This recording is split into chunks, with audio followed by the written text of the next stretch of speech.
Cari amici sportivi, welcome to a special edition of the local soccer show.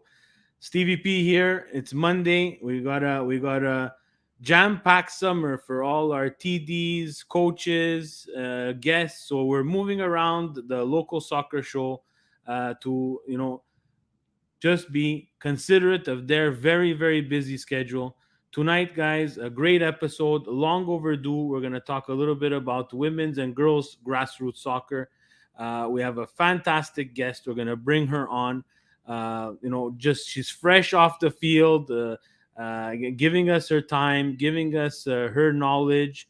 It's going to be something fantastic. Again, everybody who knows and watches Milan Weekly podcast, I talk about Gianfranco, my son, all the time. I do have a daughter, Angelina, and I have a funny story for you guys regarding Angelina.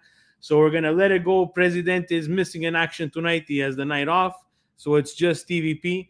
So we're gonna get it going, and we're going to get this party started. Thank you.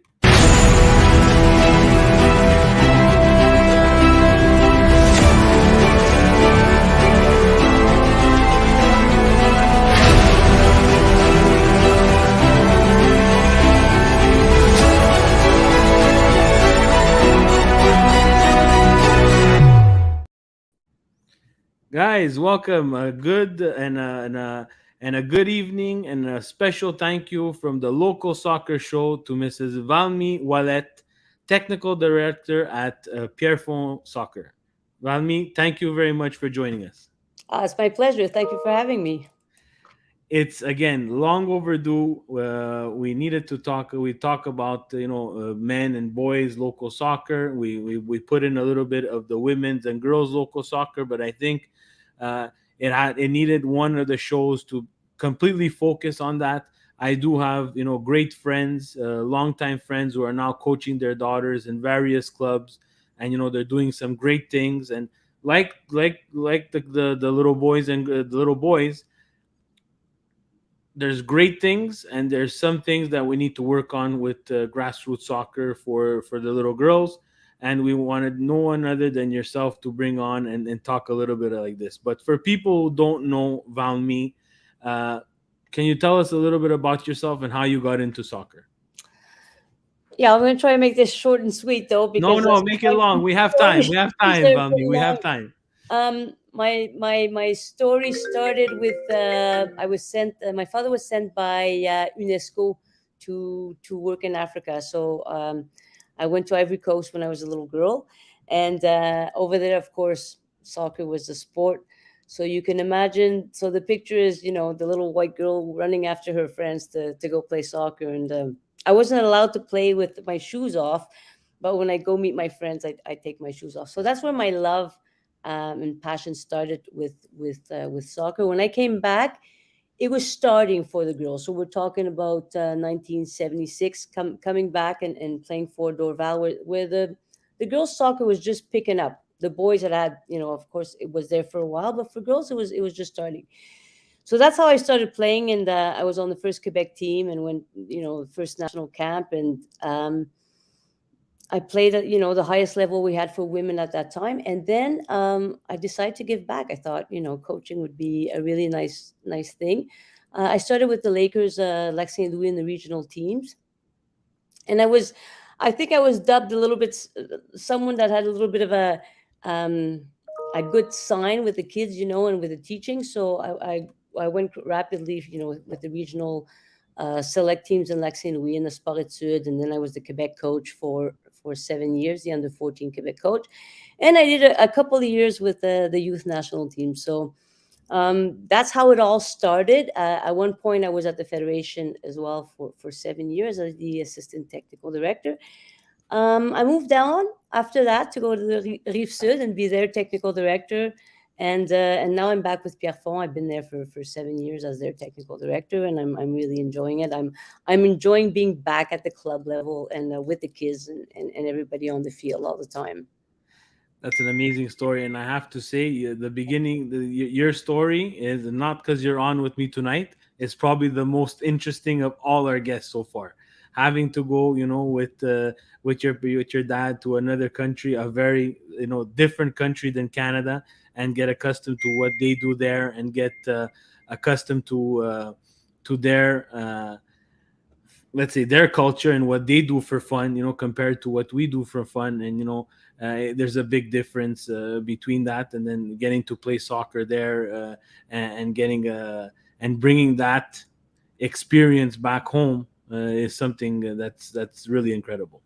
Yeah, you got to remember that wasn't organized, right? We just got together on a dirt field and stick some sticks into the ground. We used to call it petit poteau. Yeah. So we have some African viewers there. They'll know that because that's what it's called over there, petit poteau. We just stick the sticks in the ground and we started playing. We did the teams up, and they used to stick me in nets first.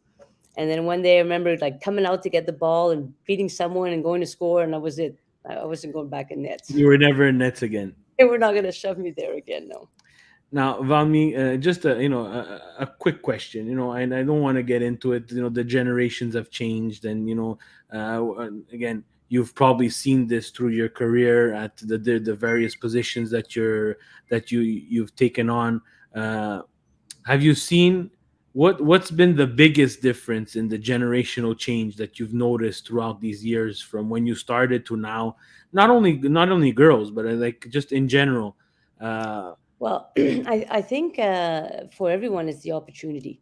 So when we started as girls, we never dreamt about the Quebec team or even the national team. Right? It wasn't there for us, but it was there for the guys, and they'd had it already. I think since the 70s. So for the girls, the first ever provincial team was put together in '86, and we were all fighting to get onto it. Whether you were 18 or 21 or 17 or 22, and I was 22 at that time, and it was an unbelievable experience to say, okay, I'm going to the first nationals, all stars for provinces, and there's going to be the first national camp. So that was really, really, really special. um, and I think the opportunities grew on the women's side, for coaching and for referees. So if we look at our refs on the women's side, they're doing quite well. There's quite a few international refs and provincial refs and national refs.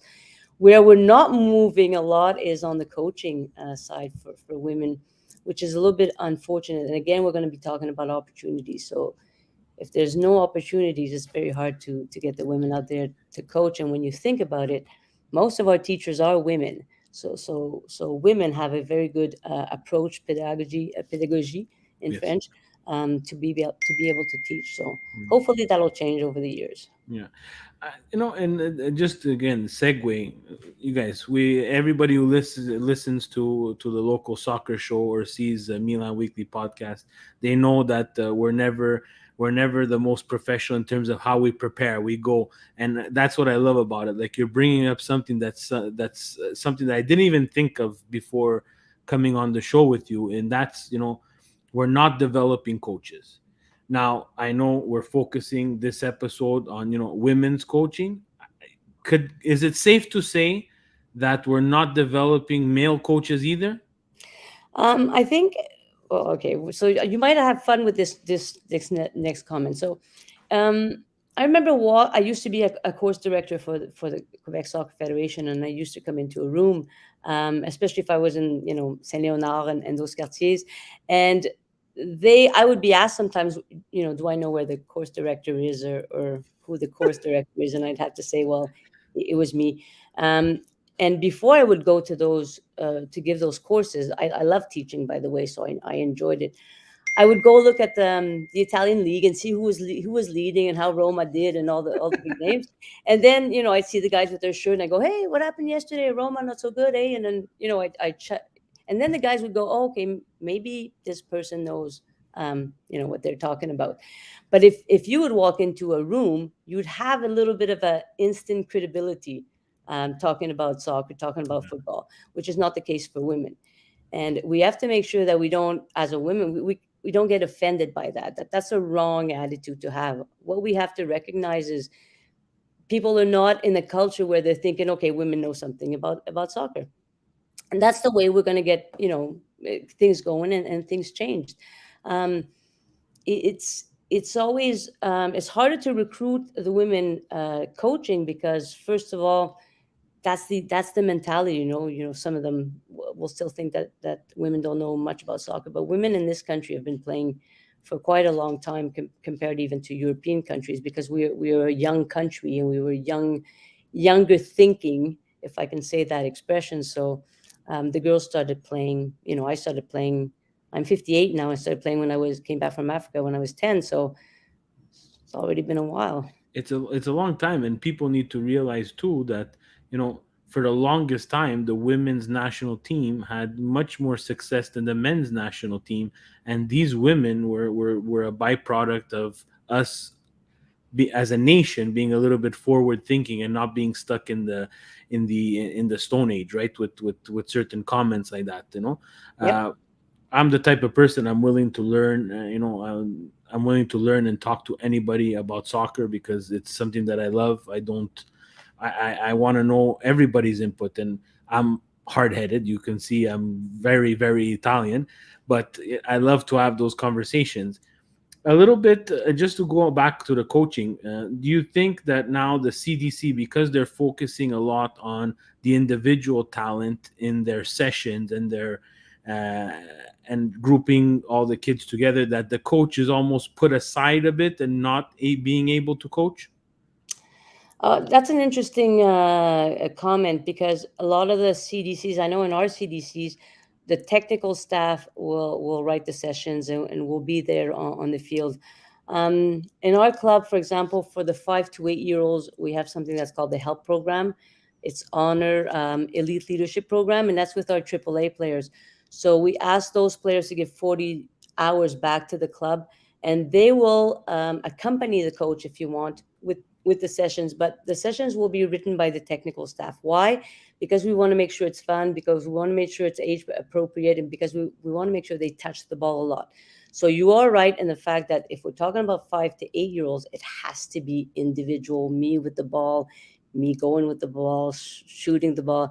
And it's not so much yet about understanding the cooperation that there is between teammates. So cooperation and opposition are two really important parts of soccer, of course, but they have to come a little bit later. We got to make sure that the children master the ball, or they feel comfortable with the ball, before we start introducing a lot of other aspects. So I can understand your point if you're saying, like, maybe a coach, a parent educator doesn't really feel that they're part of it. I think it's important for all the clubs to make them feel part, so that they know. We send the program out every week, and all those parent educators get the program. But I think we should go a step further. I think all parents should know what we're doing that session, and Yeah. they should all receive it. Yeah, all that session is just, I remember, when I was playing, I was fortunate enough to be, surrounded by some really great coaches, whether they would be from the old school, and just, you know putting their experience and what they've learned onto the pitch to us, whether it be very very harshly, that would not, a lot of things that were done in the past would not pass in these generations, and I'm fine with that, to, like younger coaches coming in. I felt that they were more involved. They had a little bit of more of a grasp on the team, a little bit more of a know-how, and how to mold that team. What I'm seeing in the CDC is, we have to be careful, right? Because I'm talking in my club, we're very fortunate. There's parent volunteers, but there's parent volunteers like myself that have played the game for a very long time and have continued to love the game. Love the game to a point where my son, will ask me, "Daddy, what are you watching?" It's like, I'm watching someone's drill. And he's like, "What do you mean you're watching someone's drill?" I said, "I want to learn from this person." And I try to take that, and I totally respect the parent volunteer who doesn't know and doesn't have that knowledge. But we have to make that separation between the two, because the parent volunteers who have that soccer knowledge being put aside, I feel like we're going to lose these parents. They're going to lose interest as soon as their kid is finished playing. We're going to lose them. Yeah. What do you think about it? Am I crazy to think that, or is this something that you've seen throughout your career?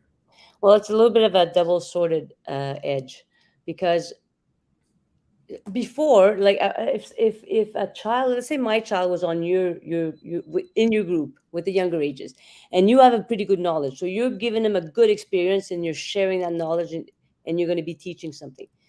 um, I could have another kid that's with another parent who's just coming in as the volunteer and hasn't played before, and now those two children are not getting the same service within the club.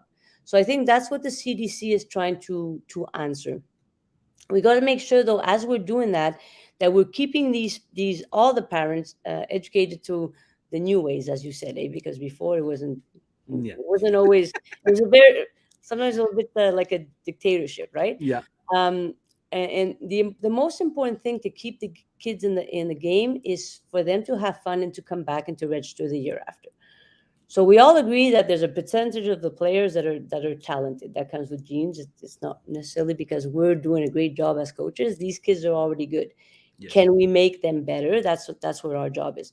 But a very important part of our society is making sure that many kids play, and that many kids become more healthy adults, and that many kids learn about winning and losing, and become part of a society where they're more balanced and they're well balanced, and they've done sports and they've done intellectual things, and all that is brought together. So I really believe in, I'm a bit of a hippie that way, Yeah. but I really, really believe in that. So we need the parent educator, and you're right when you're saying, are we starting to lose them? Yes, because now they see, like in our club, this AAA player coming in and running the drill, and they're saying, well, they don't need me. But the truth is, for all of you listening, we need both. We need the parent educator to be there with the group, and we need the educator that has a little more maybe technical knowledge, and those two forces need to be together to help develop our boys and our girls. And our girls. And again, we can say, if you want to talk a little bit about the grassroots on the girls side, it's sometimes more difficult to recruit or to attract people onto the girls side of the game than it is to onto the boys side, and that's still unfortunately that's still a factor right now. Yeah. You think that's a factor? One of the questions that I had written down for you is, I've heard some, I don't want to say that, just unfortunate stories where, like, we a team A shows up to play team B, and it's 9v9, and team A is, full of 12, 13, 14 girls, and team B has 5 girls.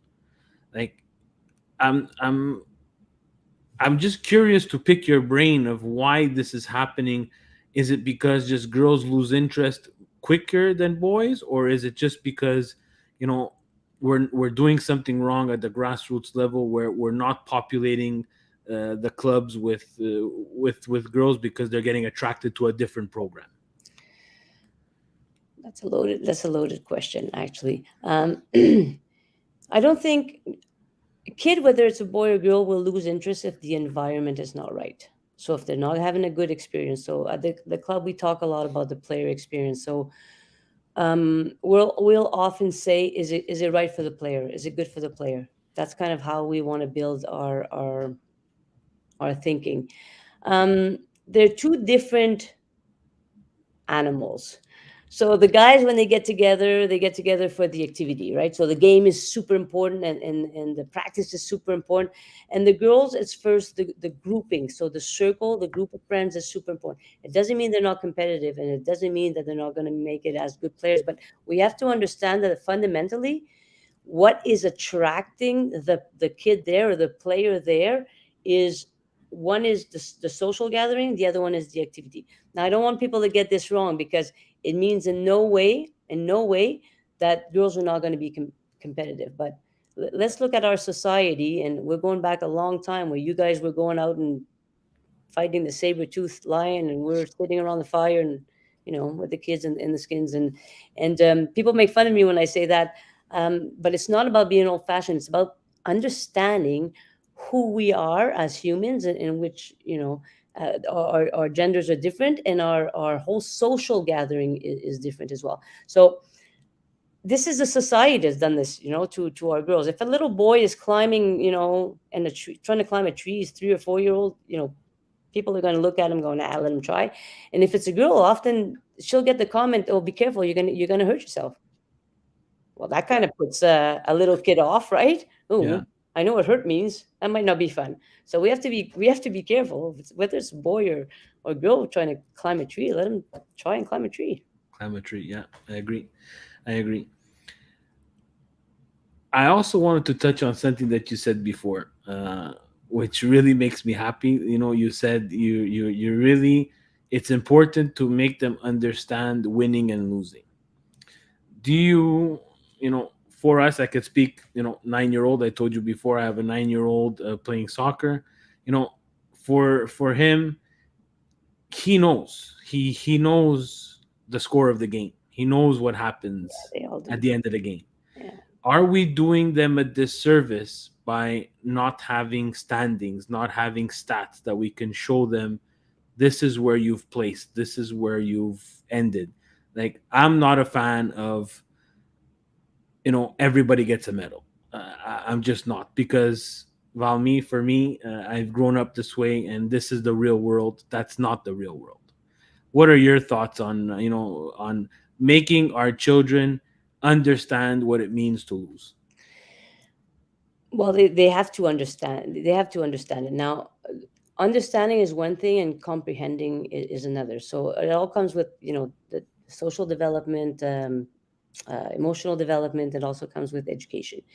I agree with you that not everyone should win a medal, but my point of view is there should be no medals until a certain age. Who cares? You said it yourself. Your son knows the score. This other kid might know the score. This girl might know the score. This whatever it is. So if they know, who cares about the stats? They know, right? They know what happened in the game. What's important to remember is if you don't have all that paperwork and stats, the things that we like as adults, the kid, when the game's over, it's over. That was the score. It's over. On to the next game. On to the next game where you don't know what's going to happen. You might win it, you might lose it, you might tie it. Those are the three truths of soccer, as my colleague Carlos likes to say, right? Those are undeniable. You're going to win games, you're going to lose games, you're going to tie games. Yeah. But if we have stats all the time, I'm going into a field going, this team has won that, and oh my God, I'm going to lose. I'm not even stepping onto the field, and I have that sentiment, and I'm going, why? Why would we let the kids have that? Why can't the game just be a game? Like when we were in school, in the schoolyard, and we put the teams together and we separated the teams and we played, and then if one team was losing 5-0, we'd all start going, oh, that's not fair. We trade players and we start over and we start again, right?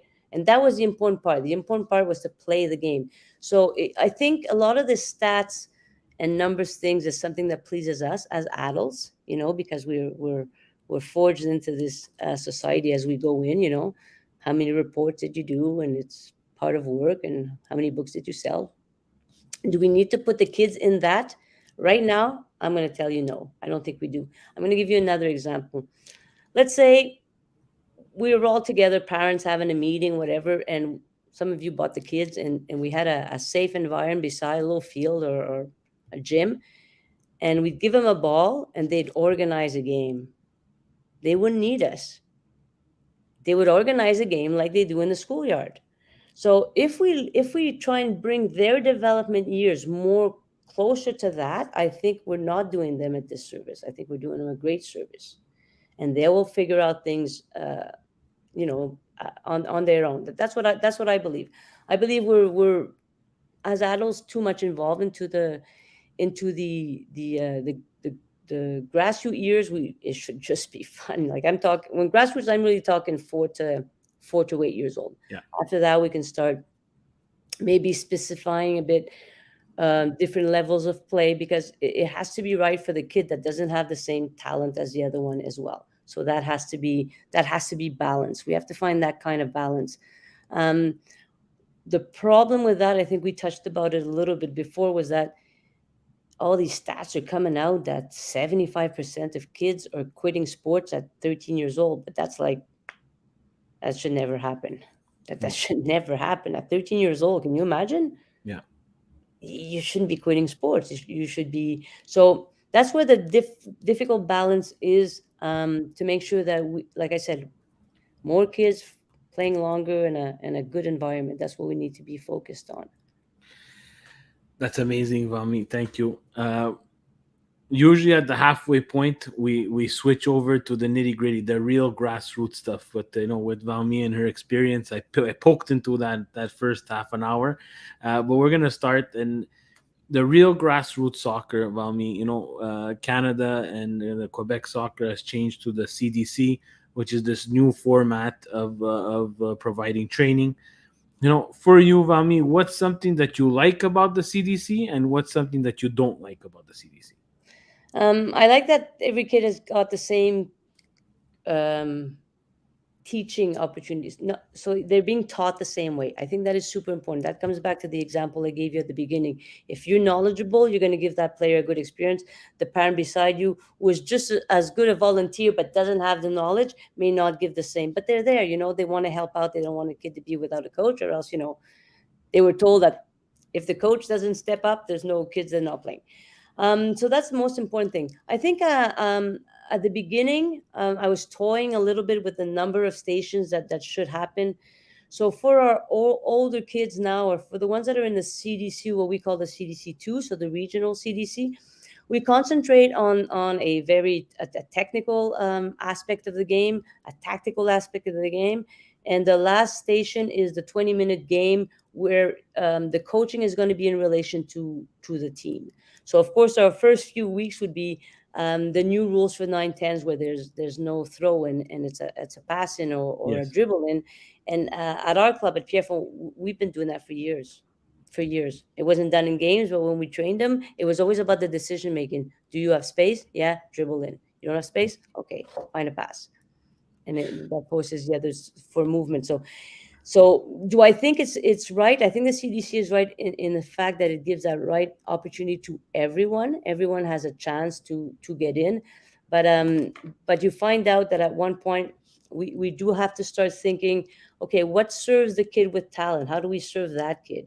Because now we're serving the kid that maybe is not. I won't talk talent. I won't be. I'll say about not at the same level of development, because not everybody develops at the same time.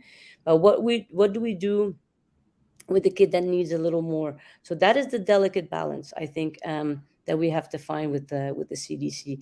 So for example, I'll give you an example. We have an 11-year-old. So he's with this. He's got something special. So he's with the CDC U12 for two nights, and he does one night with the U13 PLSGQ. Wow. Because this kid, I'm not going to be keeping at the club. I think in a Yeah. couple of years, he's going to be moving on. So what do we do for that kid? So if we really want to be a teaching club, and that's what we are. We're community clubs, right? We're pushing Yeah. the better players onto the Quebec teams and onto the CF Montreal, and hopefully the CF Montreal gets a women academy. Yeah. Another debate. Um, and Good debate, though. Very good debate. A very good point. well, because Toronto has it, Vancouver Yeah. has it, everybody else is having it, but I don't want to get into Joey's soup. That's his soup. And he's done a lot for soccer for Yeah. for Montreal, so we can leave it at that. Now we have the Excel program with the girls, so they have this higher level for them. But that's what we have to remember. So we're first and foremost. I'll speak for our club. We're a community club, but we're a community club that wants to get players to the elite level. And from our point of view, like I said, us player comes first, and we think it's just as important to get them on a scholarship. Actually, for us, it's more important to get them onto a scholarship than to go win a, a, a tournament or Let's say the tournament or the professional route or scouting yeah, or yeah, Europe. yeah. Yeah. Yeah. That's an interesting point because my next question would be that, right? So, it's very overhyped in terms of, a boy's track of where he can go and the options that he has. Let's talk about the girls and what options they have, because there's really good women's soccer out there. The women's game, especially in Europe, is getting a lot of hype in terms of teams. Like Milan, which of course I relate to the Milan Weekly podcast, have a women's team and get a lot from people in the community, a lot of exposure from people in the community, but not enough from the parent club. Funny as so. But what would be your one with your experience, your advice to a girl who's going up in the ranks, what direction should he take? We talked about scholarship, but what would your advice be to that girl? I think it's gonna go with her ambition. So when we ask the kids, where do you're allowed to dream and where do you want to dream? Because before, like I said, I couldn't dream of a national team. There wasn't one growing up. Now they have them. They have the Quebec teams at all the different levels, so they can start dreaming. Um, for sure, I would like to see a level of professionalism for women. I'm gonna I'm gonna tell you a little anecdote. So one day I was thinking about professional sports in women, and we have golf and we have tennis and we have those sports that started at the Olympics, for example, a long time ago, and now we look at where these sports are already. I don't know if you know this part of history in women's soccer, but at one point during the First World War, when men had gone to fight, the women went into the factories and started working. And at that time, the soccer teams were often related to the factories. So they became the town soccer team. And in 1921, there was 50,000 people in Liverpool that went to a women's game. Wow, I Yep. didn't know that. No, that's why I'm bringing it up. So that scared the FA. So the Yeah. English Football Association banned women from playing um, on the fields that men were using. So can you imagine? Yeah. So there was no other fields. So they still played, but the FA was a little bit insecure, and they banned the women for playing 50 years, Stevie. Wow. 50 years. So I'm going to put it up to everybody who's listening. In those 50 years, what could have happened to women's professionalism if there was 50,000 people that went to those games? If you look at the stats recently, Barcelona against Real Madrid on the women's side, Yeah. there was, I think it was 60,000 Yeah, the players El that were Clasico, there. the record for a women's soccer game. Yeah. So, and it's been like that in Mexico too. Again, countries that were a bit like ours, a little bit younger. What's happening in Europe is that because the infrastructures are very good, the coaching and the clubs, they're catching up to Canada, for example. If you look at Spain and France and Italy, Holland, England, they're all having really good teams because the infrastructure is already there. So that's a plus for women's soccer. So if a really talented player says, well, I still want to do my studies, and then I would say, get a scholarship. But if you want to play pro, there's starting to have opportunities out there for women to play. There's a semi-pro league in Quebec. I don't know if you saw games, but there's some some very good soccer players there. So it's a good level of playing. And next year it's going to be sorry, it's going to be League One. So it's a bit like a third division. So that will be happening across the country. I mean, we're always going to be more regrouped with Ontario, but they're going to have the different polls. So it's starting to change. What's not changing yet as much as we would like to is the investment Yeah. or the The corporate investment. financials. Yeah, Yeah, the the financials. financial parts of it. But to go back to your question, what should we be telling this young player? Well, you have opportunities now. You have options. You can play for the national team. You can play for the provincial team. You can go play in Europe. You can go play in the States. There are opportunities. A lot of times they come through a scholarship still, and that's okay. Yeah. That's the model right now, and that's okay. You still get, excellent quality service. You're taken care of and all that. So Well, it's like you said, that person who's taking that scholarship, they're going to a school where they're going to be treated like a professional. They'll get that professional exactly. experience, and you said the importance of infrastructure. Go ahead. The importance of infrastructure, in the US, just with the sheer population, and we see how they can spin up infrastructure very quickly. And the funding for these universities in the States is out of this world when it comes to sports. Uh, Hopefully it's going to get to equal spilling in terms of women's and men's, but we know the universities they concentrate a lot on basketball and football in the Americans the Sorry. American states, but soccer's getting up there, and I hope we throw out this I would say archaic soccer is mindset. up there. Yeah, It's not to the level of football maybe or basketball, but soccer is up there. I mean, yeah. that is the other sport that's really carrying, and it's certainly one of the really good sports for women to get a scholarship in and to go not just to the States. Canada has great universities with a great competition. Réseau de competition is very Yeah. good. So that's also very, very good options for the young women and young girls that are talented and that have set their sights on, going further and doing more. We touched on women's and girls registration for for playing local soccer. What are your thoughts? We've had, like we said, we've had some a little bit of unfortunate events where some teams are just not don't have that registration power that other clubs have. What is your personal advice, or what would be something to encourage them to play?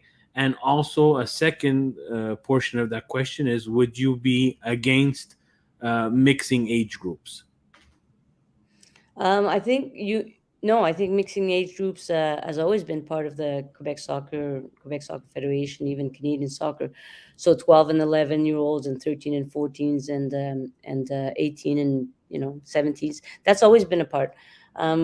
When I was growing up, that's the only way we played. So one year I was the youngest team on the 13, 14-year old, and the second year I was the oldest player on the 14-year olds. But it was always it was the old names. It was Bantam and Pee Wee, Yeah, and so Bantam was 13, 14, midget was 15, 16, and that's the way it went. So it was always like that. It was always like that growing up. At one point, there was enough registration in soccer, especially if you look at Montreal or Le Grand Montréal or Laval or Quebec to do it. But if you go down to smaller areas, they can't do it. They still have to combine ages, even on the boys' side. So I don't think that's a problem. I think that's actually really good, and I think we should break barriers further because, for example, if my club on the local side, the recreational local kids doesn't have enough girls, I should match up with another club and make sure these girls play. That's what we should be doing. yeah, We should break down those yeah. club barriers and make The sure club that we barriers. have, yeah. I agree with you 100%. I think, it's something that the local soccer show, with all my guests, I really, really push that forward.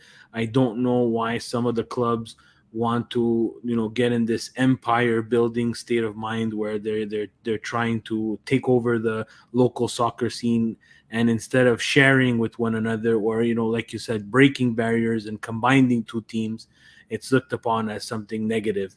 And I agree with you 100%. That would be something that would be positive for all age groups, not only, and it's not to win. It's like you said, it's to make sure that everybody could play. At the end of the day, if we're talking about the local soccer, they have to play. Yeah, Everybody has to have a chance to play.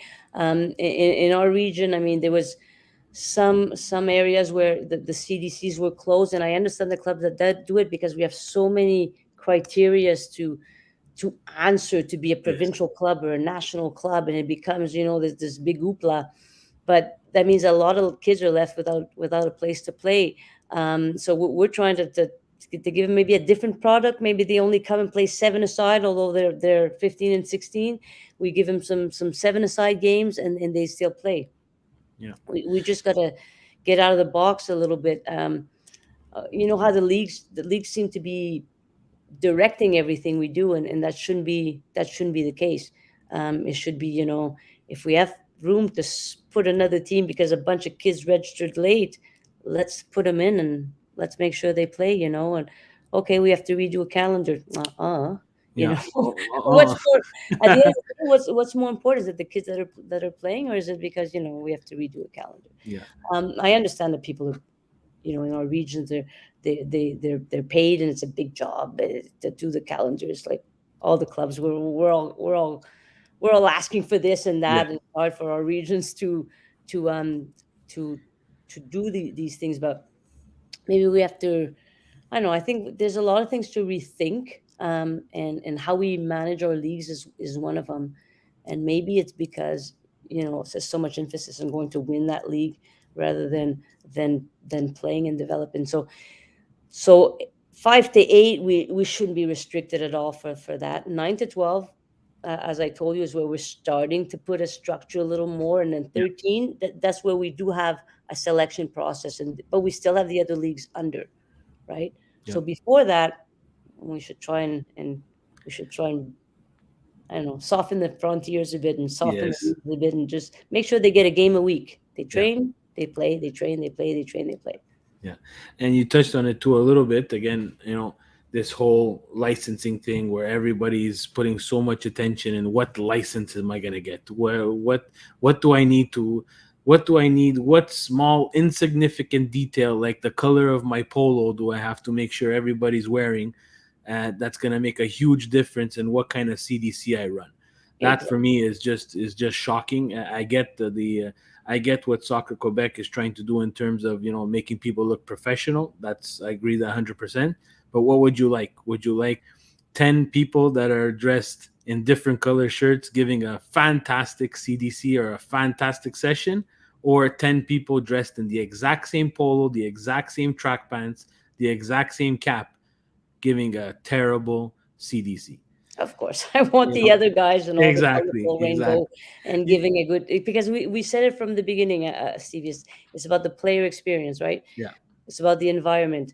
And if you look at a little more, if you dig a little more deeper, the kid, if their kids are having fun, something happens in the brain that it's combined with your foyer. I won't go into the big details of all the chemical things, but you have no hope with me. I see it in your eyes. If I explain Stevie this, he's not gonna get it at all. But the thing is, because all we have to remember is that if you're laughing and having fun, your brain is much more open to being able to learn than into a strict and formal environment where there's stress. Then it doesn't produce that particular hormone in your brain, and it doesn't facilitate the learning. It's an interesting. I mean, this is a real research, right? Yeah, So it's a very interesting um, knowledge that we should all be aware. So the more we have fun, the more we're open to learn. yeah. Another barrier breaker that I would like to pick your brain about is we said 4 to 8. We really want them to play. If we have Club A that doesn't have enough boys but has a lot of girls, what is your thought of mixing boys and girls playing together at that young age? I think when they're very young, it's still very good. And like I said, in many clubs outside, the big centers, the big demographic centers, they have to do it. They have to do it to be able to bring the kids. All these players we talked about in Europe, Italy, France, Spain, when they started playing those girls, they had to play with boys because there wasn't necessarily now the ones that stay are the ones that are passionate and talented and they can play at that level. The problem we have in our society, because if you think of the physical education in primary school, they still do it together, Yep. right? So if they're going to play basketball or whatever, I don't think they necessarily make boys or I haven't been there in a long time, but I think it's I all think made. it's at high school that we split. Yeah, I think, yeah, oh, I know if definitely at high school, but I wouldn't know now in primary school if they do it. All depends on how many kids they have in the class. So, um, it's all in the way, again, I'm going to bring it back to the way we're brought up, where we're told, don't climb a tree, you might get hurt.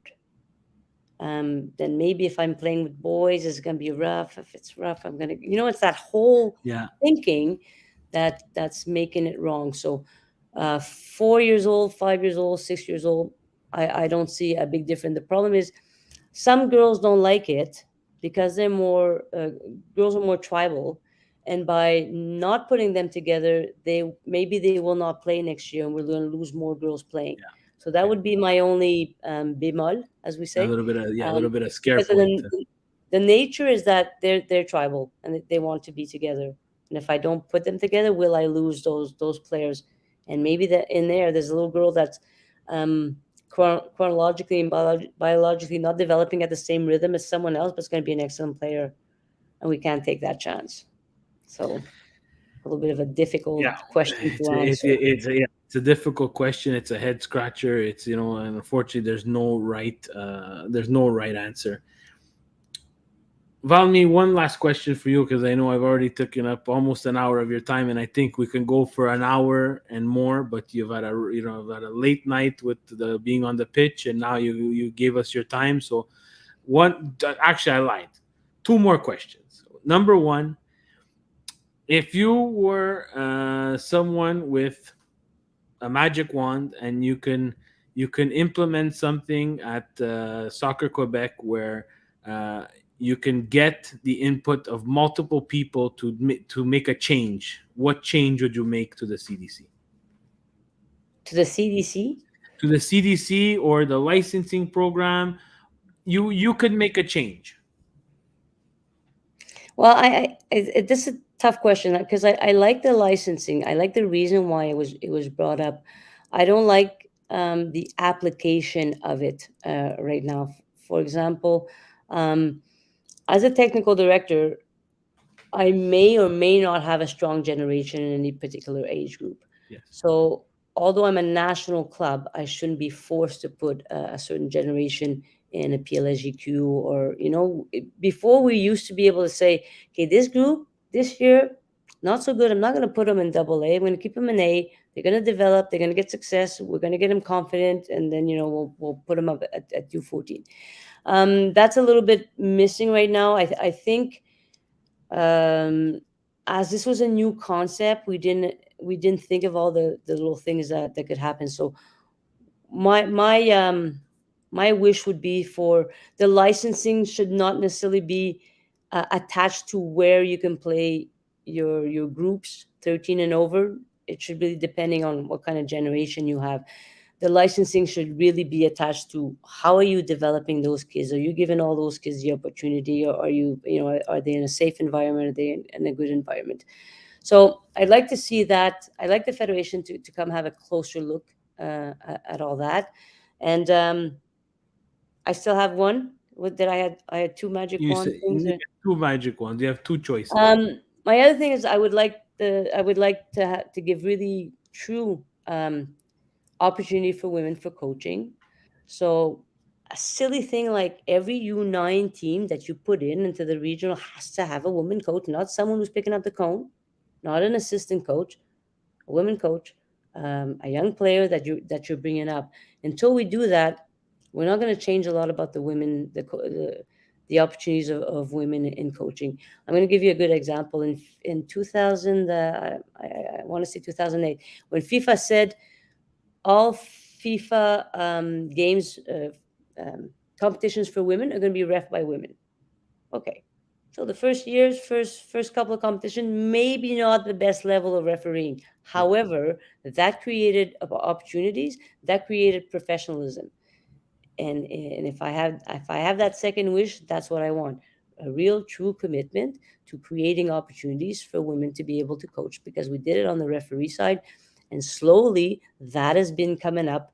The numbers and the percentages of women refs has been going up.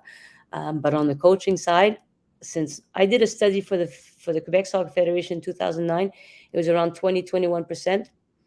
And I went and looked again in 2019, and it was still 20-21%. Whereas women ref has gone up about to 28 or 29, maybe even 30%. I haven't looked at numbers in the last couple of years. Yeah. And So Valmy, even an archaic league like the Serie A, which I'm a big fan of Milan, but I call a spade a spade. The Serie A is one of, if not the most archaic league. Next year they will have their first women's referee. They had lineswomen, but they will have their first women's referee, and that's something big. If Serie A could do it, anybody else has no excuse not to do it. and it all comes with opportunities.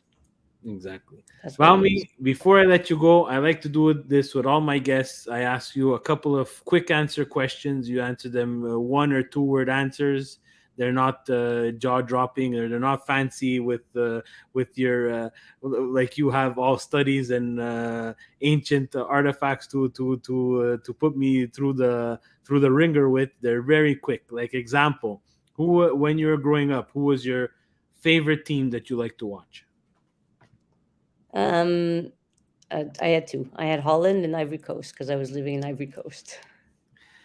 And as you went up through the ranks of Quebec soccer, who was the person or the coach that really transformed your career? Sylvie Béliveau. That one's easy. I was lucky she's to have her as a mentor. Excellent. Once again with soccer, now watching soccer, and having this great generational push of women's soccer, who's your favorite women's soccer player to watch? Jessie Fleming. Nice. Uh, I my have quite next a few, question. but I really I Yeah, think it's fine. I think It's she's fine. special. I think she's really good player. My next question. Your favorite food? Indian food. Indian food. Mm. Okay, so this sets you up for this. The last question, very important. Obviously, I'm going to ask you about pasta. My You, favorite pasta. no, I'm going to ask you a very specific question about pasta. Okay. There's penne. You know what penne are? Yes. Okay, there's the ones with the lines. They're called penne rigate, and there's the ones with no lines. They're called penne lisce. If me and you are having supper, what penne are we going to be eating? Rigate or lisce? Rigate with a rosé sauce and some Parmesan cheese. Fantastic. Valmi, you win. It's rigati. It's the only answer. The lychee ones, they taste like little goldfish. It's like you're swallowing goldfish. No good. I want to thank you so much, Valmi.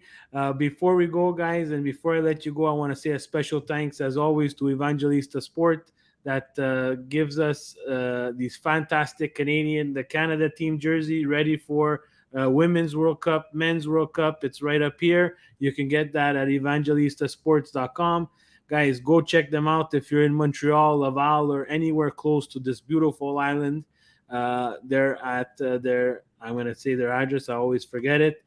They're at 6821 Boulevard Saint Laurent. Have a nice coffee. Enjoy yourself. Pick up some soccer gear. They're the mecca of soccer gear here in Montreal. Thank you to Evangelista. And once again, guys, please share the local soccer show. We have fantastic guests like Valmie who come on. We have, we're talking everything from grassroots soccer to the methodology to the thinking process behind it with great guests. We want the people at your clubs to see the local soccer show. Please don't be shy. If you want to be a guest on the show, we'll be more than happy to talk to you. And guys, thank you. Guys, continue supporting the local soccer show every 2 Thursdays, except when we have special guests like Valmy, we do it a Monday night.